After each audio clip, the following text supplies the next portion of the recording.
बच्चों, आज मैं आपके लिए लेकर आई हूँ ब्राह्मण और तिल के बीज की कहानी। बच्चों, बहुत समय पहले की बात है। किसी जंगल में एक गरीब ब्राह्मण रहता था। एक दिन उस ब्राह्मण के घर कुछ मेहमान आ गए। ब्राह्मण बहुत गरीब था। उसके घर में उन्हें खिलाने के लिए अनाज भी नहीं था। इस बात को लेकर उनकी पत्नी और ब्राह्मण के बीच में कहासुनी होने लगी। ब्राह्मणी कहती है, तुम्हें पेट भरने लायक अनाज कमाना भी नहीं आता। उसका यही नतीजा है कि आज घर में मेहमान आए हैं और हमारे पास उन्हें खिलाने के लिए कुछ भी नहीं है। इस पर ब्राह्मण अपनी पत्नी से कहता है, कल कर्क संक्रांति है। मैं कल भिक्षा के लिए दूसरे गांव में जाऊंगा। वहां एक ब्राह्मण ने मुझे बुलाया है। वह सूर्य देव की तृप्ति के लिए कुछ दान देना चाहता है। तब तक जो कुछ घर में है उसे आदर सत्कार के साथ मेहमानों का स्वागत करो। ब्राह्मण की ये बात सुनकर ब्राह्मणी कहती है, तेरी पत्नी होकर मैंने कभी सुख नहीं भोगा है। ना कभी खाने को मेवा मिष्ठान मिला है और ना ही ढंग के कपड़े पहनने को मिले हैं और ना ही जेवर। आज तू कह रहा है जो कुछ हो मेहमानों के सामने रख दो। जब कुछ है ही नहीं तो मैं उनके सामने क्या रखूं? पड़े हैं तो बस एक तिल मुट्ठी के। तो क्या मेहमानों के सामने सूखे तिल रखना अच्छा लगेगा? पत्नी की ये बात सुनकर ब्राह्मण कहता है, ब्राह्मणी, तुम्हें ऐसा बिल्कुल भी नहीं करना चाहिए। कारण यह है कि इच्छा के अनुसार किसी भी मनुष्य को धन की प्राप्ति नहीं होती है। जरूरी तो पेट भरकर और पेट भरने योग्य अनाज तो मैं ले ही आता हूँ, लेकिन धन की चाहत अच्छी नहीं है। ऐसी इच्छा को तुम्हें त्याग देना चाहिए।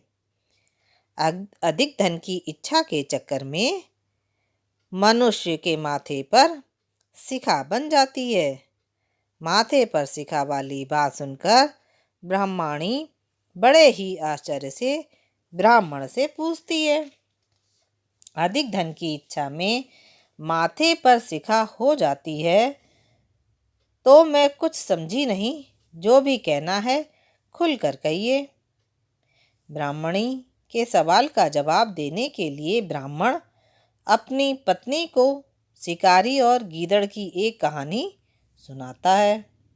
एक दिन एक शिकारी जंगल में शिकार खेलने गया। कुछ दूर जाने पर उसे एक सूअर दिखाई दिया। शिकारी उस पर तीर चला देता है और सूअर घायल हो जाता है। वह पलटकर शिकारी पर वार कर देता है। इस तरह शिकारी और सूअर दोनों मर जाते हैं।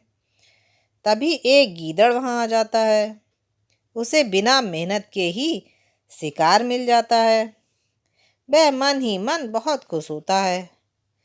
यह सोचता है, मैं इसे धीरे धीरे आराम से खाऊंगा और अपनी भूख शांत कर पाऊंगा। थोड़ी देर में एक तीर उसे भी लग जाता है। वह भी मर जाता है।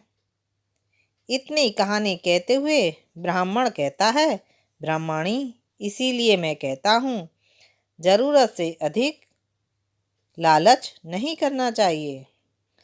कथा सुनने के बाद ब्राह्मणी कहती है, ठीक है, घर में जो मुट्ठी भर तिल रखे हैं मैं वो ही मेहमानों को खिला दूंगी। ब्राह्मणी की ये बात सुनकर ब्राह्मण खुश हो जाता है और भिक्षा मांगने के लिए घर से निकल जाता है। तभी ब्राह्मणी तिल को धूप में सुखाती है। तभी वहां एक कुत्ता तिल पर बाथरूम कर जाता है। ब्राह्मणी सोचती है, अब मैं क्या करूं? काफी सोचने के बाद उसे एक तरीका सूझता है। क्यों ना इन तिलों के बदले अच्छे तिल ले लिए जाएं और वो उन तिलों को लेकर घर घर घूमने लगी।